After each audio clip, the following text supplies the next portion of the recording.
बिस्मिल्लाहिर्रहमानिर्रहीम। अस्सलाम वालेकुम व्यूवर्स, जैसा कि मैंने लास्ट लेक्चर में आप लोगों को बताया था कि इनलाइन सीएसएस किस तरह से अप्लाई किया जाता है और वो किस तरह से यूज़ होता है।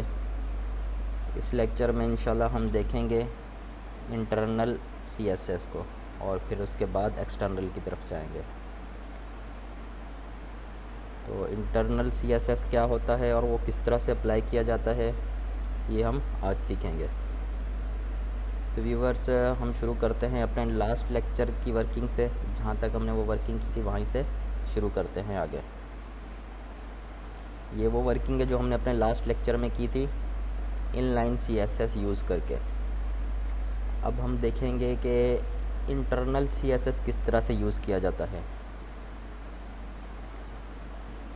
हम ये स्टाइलिंग ख़त्म कर देते हैं इसकी।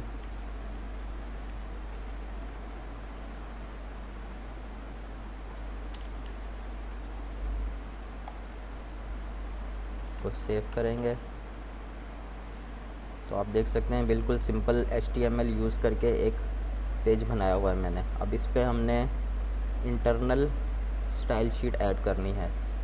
पहले इनलाइन ऐड करके दिखाया था मैंने, अब इंटरनल ऐड करके दिखाऊंगा आपको। तो इंटरनल ऐड करने से पहले हम इसमें कुछ हेडिंग्स और कुछ पैराग्राफ और ऐड कर लेते हैं ताकि हमें डीपली समझ में आ जाए इसका क्या वर्किंग होती है। तो अब यहाँ पर एक H2 और ऐड कर देते हैं हम।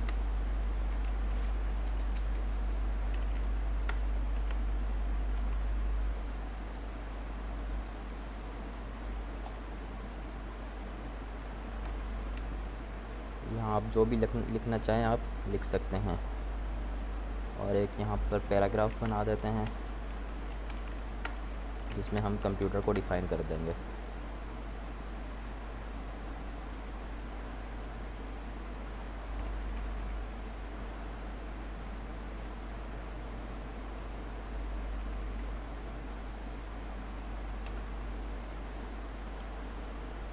इसी तरह अब एक हेडिंग और ऐड करते हैं यहाँ पे H3 के नाम से।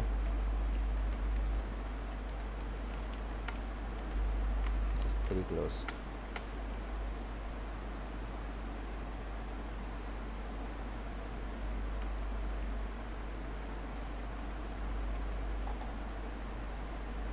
यहाँ हम एक पैराग्राफ और ऐड कर देते हैं। जितने ज़्यादा एलिमेंट होंगे पेज में उतनी इजीली आपको समझ में आएगा इंटरनल शीट क्या होती है और वो किस तरह से अप्लाई होती है और उसका क्या काम है। तो इसके लिए हम पैराग्राफ उठा लेते हैं, बस ये उठा लेते हैं यहाँ से यहाँ तक।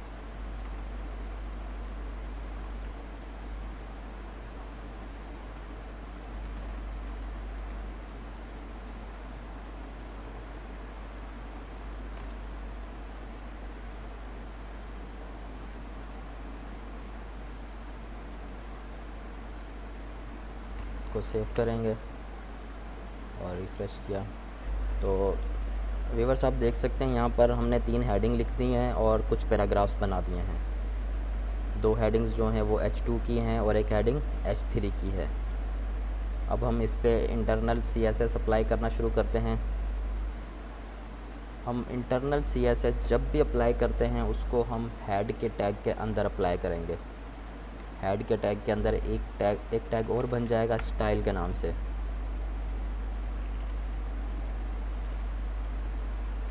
और जितने भी हमने इस पेज की स्टाइलिंग करनी है वो हमने इसी टैग पे करनी है।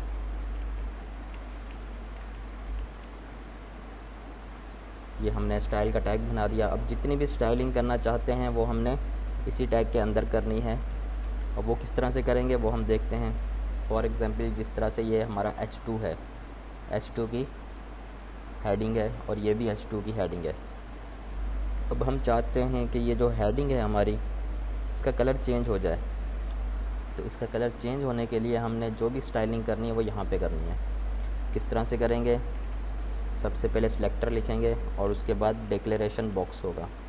अगर आपको ये सिंटैक्स समझ में नहीं आ रहा तो आप मेरा फर्स्ट लेक्चर देखें CSS का, उसमें मैंने सिंटैक्स को बहुत डीपली समझाया हुआ है कि किस तरह से इसकी स्टाइलिंग के कोडिंग की तरीक़ेकार जो भी है वो सब मैंने उसमें समझाया हुआ है।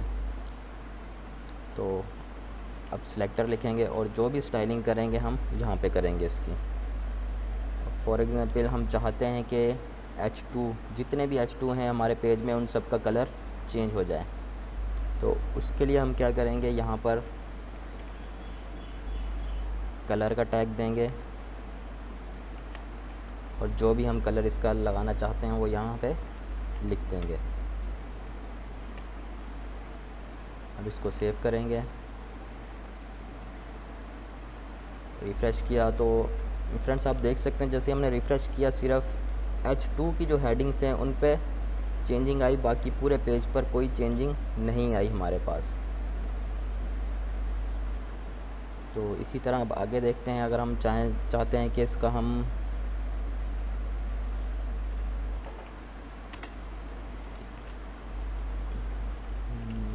टेक्स्ट डेकोरेशन,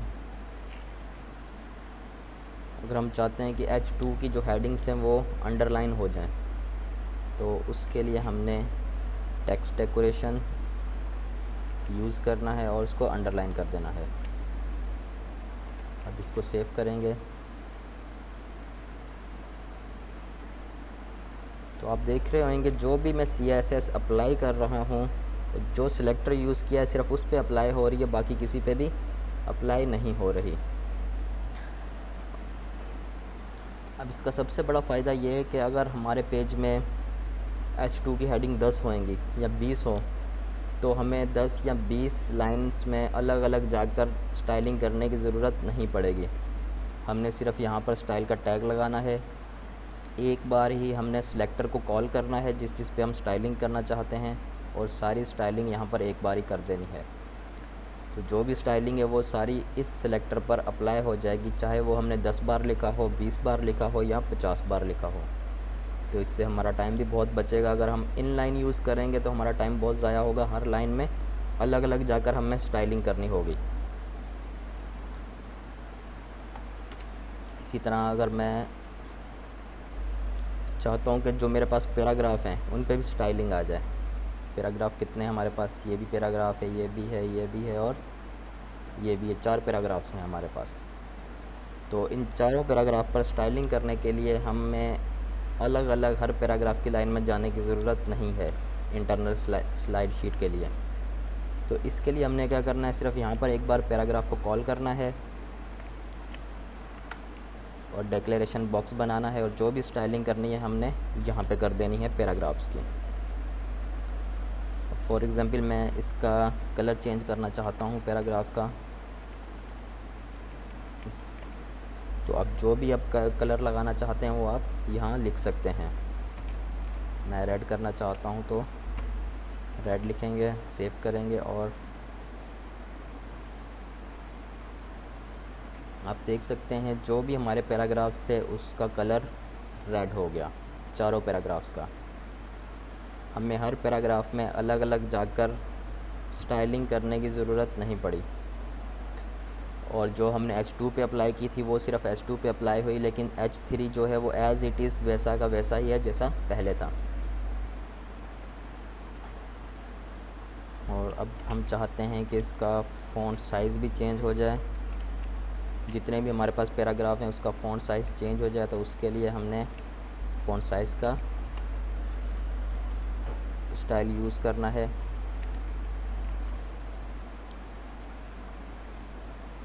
तो व्यूअर्स आप देख सकते हैं सिर्फ एक ही बार मैंने स्टाइलिंग की तो वो सब के सब पैराग्राफ्स पे अप्लाई होगी, हर पैराग्राफ में अलग अलग अप्लाई करने की ज़रूरत नहीं पड़ी मुझे।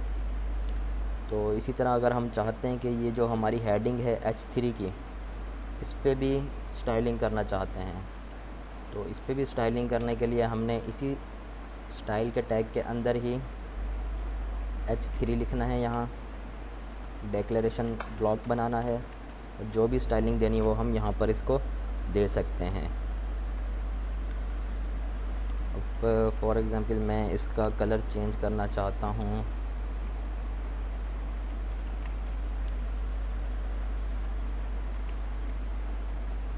ग्रे कलर करना चाहता हूँ, इसका यहाँ ग्रीन करना चाहता हूँ और इसको सेव करेंगे। तो ये आप देख सकते हैं हमारी H3 की हेडिंग ग्रीन हो गई। अब इसी तरह जितनी भी H3 आती रहेंगी हमारे पास इस पेज में, उन सब का कलर ग्रीन होता रहेगा ऑटोमेटिकली, क्योंकि हमने एक बार स्टाइलिंग दे दी है H3 को। अब जिस तरह से मैं आपको यहाँ पर दिखाता हूँ, एक और H3 बनाकर, H3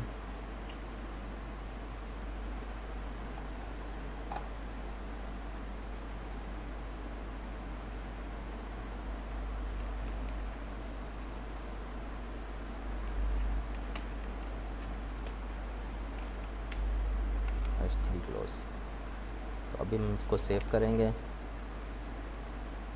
और जब हमने यहाँ पर रिफ़्रेश किया तो आप देख सकते हैं हमें स्टाइलिंग करने की ज़रूरत नहीं पड़ी, वो ऑटोमेटिकली कलरफुल आ गया हमारे पास। इसी तरह हम जितने भी पैराग्राफ ऐड करते रहेंगे इसमें, जितने भी H2 ऐड करते रहेंगे, जितने भी H3 ऐड करते रहेंगे, वो ऑटोमेटिकली उन पे अप्लाई होगा कलर। हमें अलग अलग से कलर अप्लाई करने की ज़रूरत नहीं पड़ेगी। तो व्यूअर्स, आपको अब समझ में आ गया होगा कि इनलाइन और इंटरनल में क्या फ़र्क है। इनलाइन में आपने अगर H2 में स्टाइलिंग करनी होती तो आपने हर लाइन में जाकर H2 की अलग अलग से स्टाइलिंग करनी थी, अलग अलग स्टाइलिंग लिखनी थी। अगर यहाँ पर 10 H2 लिखे हों तो आपको 10 बार हर अलग अलग लाइन में जाना पड़ता फिर। लेकिन इंटरनल का फ़ायदा यह है कि आपने सिर्फ एक बार कॉल करवाना है H2 को और वहाँ पर सिर्फ एक बार स्टाइलिंग कर देनी है, जो भी आप स्टाइलिंग देना चाहते हो इसको। तो इसी तरह अगर पैराग्राफ्स हैं, पैराग्राफ में भी आपको अलग अलग नहीं जाना पड़ेगा, सिर्फ एक बार कॉल करवाना है और जो भी आपने करना है वो एक बार ही यहाँ कर देना है स्टाइल के टैग में। तो व्यूअर्स, बेसिकली स्टाइल का टैग लगता है हेड में, और जो भी स्टाइलिंग होती है पेज की, जितनी भी स्टाइलिंग होती है वो सारी इस टैग के अंदर होती है। हमें अलग अलग से हर एलिमेंट के साथ स्टाइलिंग करने की ज़रूरत नहीं पड़ती। तो उम्मीद है आपको इंटरनल स्टाइल शीट का कुछ कॉन्सेप्ट में आ गया होगा। तो अगर अभी कुछ समझ में ना भी आया तो कंफ्यूज ना होएं, आगे जैसे जैसे हम प्रैक्टिकली काम करेंगे तो आपको समझ में आना शुरू हो जाएगा। इसको प्रैक्टिस में ज़रूर रखें, प्रैक्टिस में रखेंगे तो आपको याद रहेगा, प्रैक्टिस में नहीं रखेंगे तो आप इसको भूल जाएंगे। दुआओं में याद रखिएगा और मेरा चैनल सब्सक्राइब करें, अपने दोस्तों से सब्सक्राइब कराएं ताकि वो लोग भी सीखें और आप लोग भी सीखें। ओके व्यूअर्स, दुआओं में याद रखिए। अल्लाह हाफिज़।